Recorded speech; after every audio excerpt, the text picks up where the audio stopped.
Olá, boa tarde. Eu sou Fernanda Sato.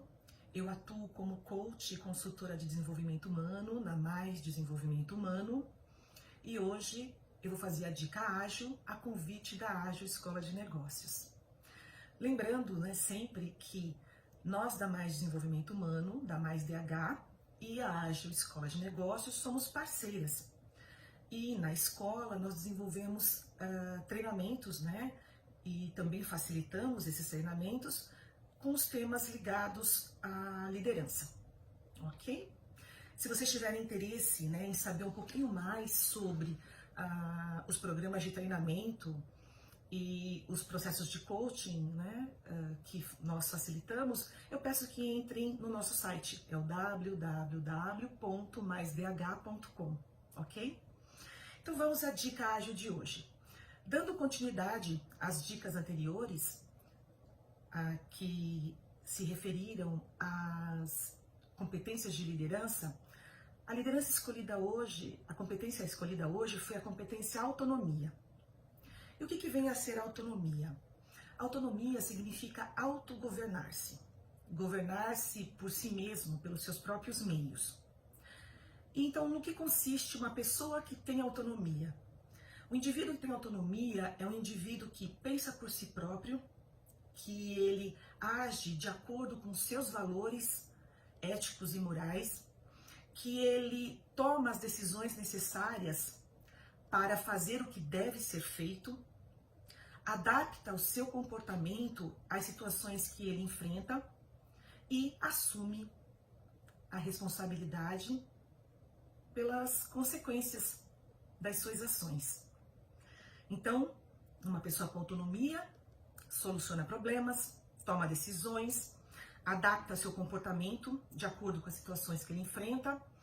Então, não tem como não falar sobre a importância do autoconhecimento e do autocontrole para o desenvolvimento da competência autonomia.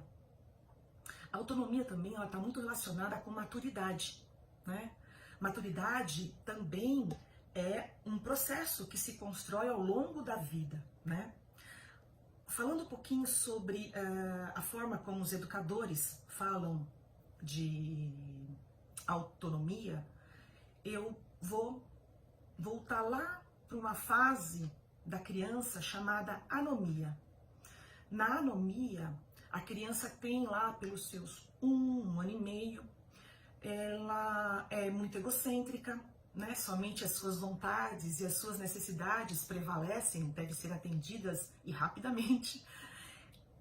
A criança, ela tem dificuldade, ela não sabe o que é certo e errado, então ela não cumpre, ordens, regras, normas.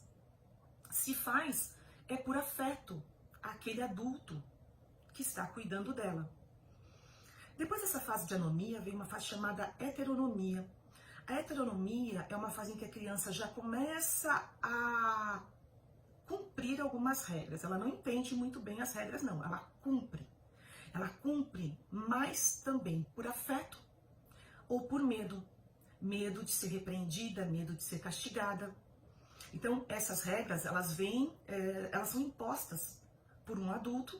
E esse adulto, por exemplo, diz, você tem que lavar as mãos antes da refeição. O que é, Pra quê? Você tem que comer a sobremesa só depois de comer a sua comida.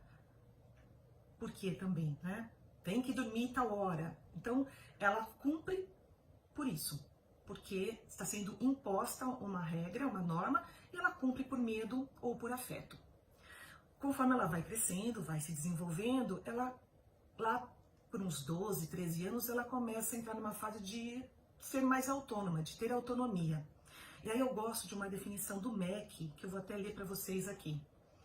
A autonomia pode ser definida como a capacidade de se conduzir e tomar decisões por si próprias, levando em conta as regras, a sua perspectiva pessoal e a perspectiva do outro.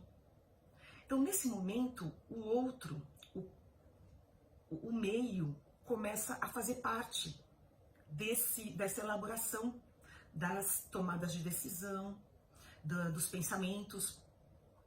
E então, como ainda dizem os educadores, a autonomia é um processo que vai se construindo ao longo, né, do desenvolvimento da criança, e ela é exercida com responsabilidade, colaboração mútua e muito respeito.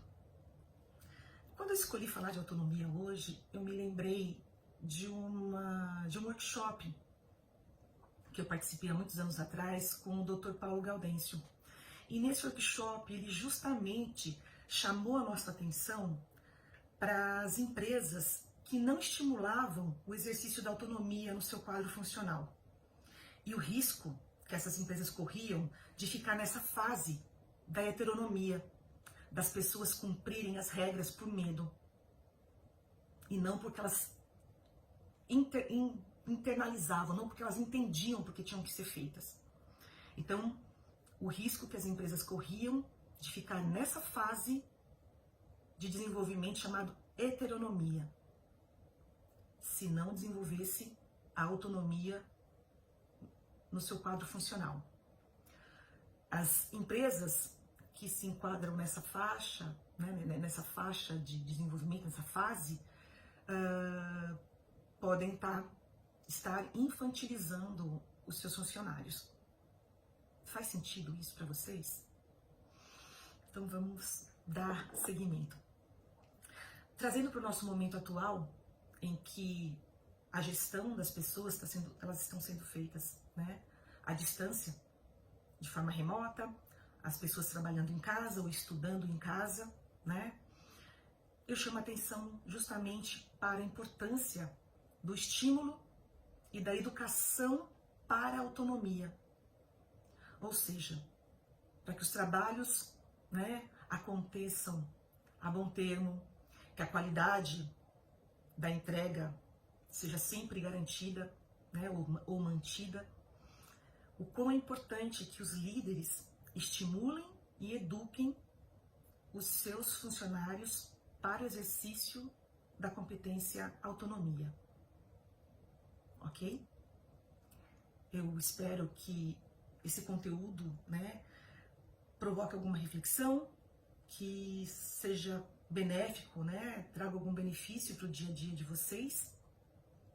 E antes de me despedir da dica de hoje, eu queria agradecer novamente a participação de vocês, desejar que esse finalzinho de 2020 seja de muita paz e fazer um pedido para que cada um do seu jeitinho, né, reflita um pouquinho sobre o que foi esse ano, sobre as lições aprendidas.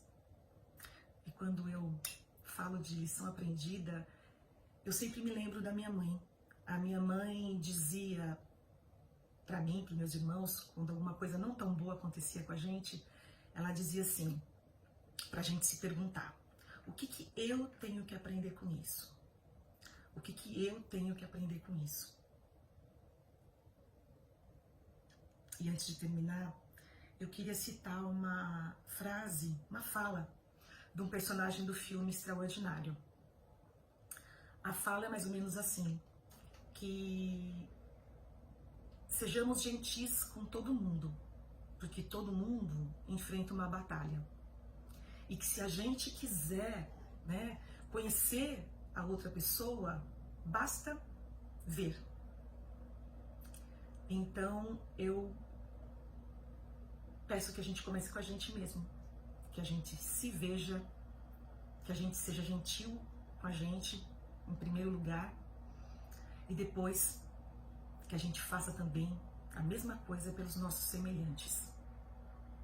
Eu desejo um 2021 repleto de esperança no coração de cada um de nós. E que até o nosso próximo encontro, que todos vocês estejam muito bem guardados. Um grande beijo e até a próxima.